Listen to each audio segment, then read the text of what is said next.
স্যারকে আমরা চাই না এই এলাকায়। যদি উনি এই প্রতিষ্ঠানে থাকে তাহলে আমরা এখানে আমাদের পোলাপানকে পড়াতে পাঠাবো না। এই পুরো বাংলাদেশ থেকে যাতে কোনো চাকরি না পায় এরকম ব্যবস্থা করা উচিত। সরকারের কাছে আমরা আকুল নিবেদন, দেলোয়ার মোল্লার যে চাকরি বাদ করে দিছে সেই চাকরি আবার তাকে পরিপূর্ণভাবে যাতে ফিরিয়ে দেওয়া হয়।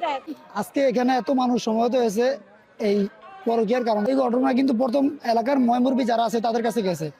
তারা যদি এই ঘটনা কঠিনভাবে দমন করতে তাহলে কিন্তু আজকে এই মানুষের এখানে সমবেত হতে হতো না। আমার রিকোয়েস্ট থাকবে এলাকার ময়মুরবি যারা আছেন তারা এইসব ঘটনা যদি আপনাদের কাছে আসে তাহলে আপনার শুরুতেই কঠিনভাবে দমন করার চেষ্টা করবেন, তাহলে আর একটা সংসার এভাবে নষ্ট হয়ে যাবে না। ভাইরাল হয়েছে এবং বিভিন্ন মিডিয়াতে নিউজ আসছে, সেটা হচ্ছে যে এই যে প্রধান শিক্ষককে আপনি কেন মারধর করছেন, কি ঘটনা ছিল আসলে?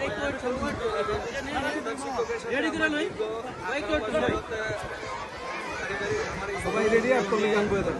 আমি তো মানে বিভিন্ন ধরনের ঝামেলা করতেছে। আমার স্ত্রী চলে গেছে এবং উনি চক্রান্ত করে আমার স্ত্রী দিয়া আমার স্ত্রীকে ব্ল্যাকমেল করে আমার বিরুদ্ধে সরকার কোর্টে মামলা করাইছে, বিভিন্ন দপ্তরে অভিযোগ দেওয়া হয়েছে। আমার স্ত্রীকে নিয়ে এসে বিভিন্নভাবে গেম খেলতেছে।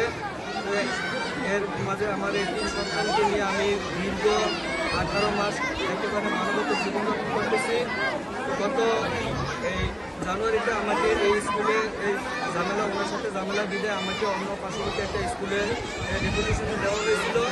ওইখান থেকে আমি ছুটি নিয়ে বা একটু সুযোগ সুবিধা করেছি আমার সন্তানদের লালন পালনের জন্য। এটা ওনার সহ্য হয়নি। উনি চক্রান্ত করে ওই স্কুলে আমার নামে একটা মিথ্যা অপবাদ দিয়ে চক্রান্ত করে উনি আমার ডেপুটেশন ক্যান্সেল করে এখানে এনেছে।